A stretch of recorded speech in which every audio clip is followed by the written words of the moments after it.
Howdy, friend. Sam Houston here, hoping you're living in high cotton.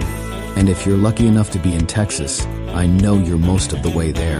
Now enjoy your daily dose of Texas history and Texas pride. Howdy, friend. Welcome back to the Feed Bandit Podcast and your Texas History Roundup for June 27th. In 1839, the schooner San Jacinto was commissioned into the Republic of Texas Navy, where it joined the San Antonio and the San Bernard. It was 66 feet long and carried 4 12-pounders and 1 9-pounder cannon. On October 31st, 1840, the ship was abandoned when it ran aground in the gale off Arcas Island.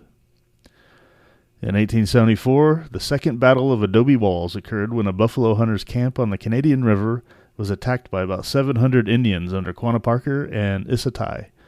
There were only 3 casualties among the hunters, but possibly as many as 70 among the Indians.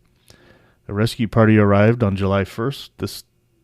This fight led to the Red River War of 1874 to 1875, in which the Plains Indians were defeated and relocated to reservations in what is now Oklahoma.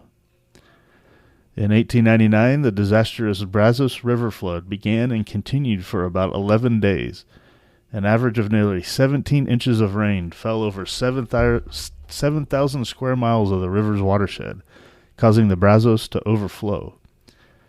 At Turnersville in Coryell County, 33 inches were recorded over 3 days. Some 12,000 square miles were flooded, killing 30 to 35 people, leaving thousands homeless, causing more than $9 million in property damage, including the loss of livestock. That would have been one hell of a flood. In 1918, Hortense S. Ward became the first woman to vote in Harris County. In 1910, Ward also had been the first woman admitted to the Texas bar. In 1922, rancher and oilman Samuel B. Burnett died in Fort Worth. He had one of the largest ranches in Texas, covering over 200,000 acres in Carson and King counties, and ran about 20,000 cattle under the 4/6 brand. For a period, he had also leased over 300,000 acres of Indian lands in Oklahoma.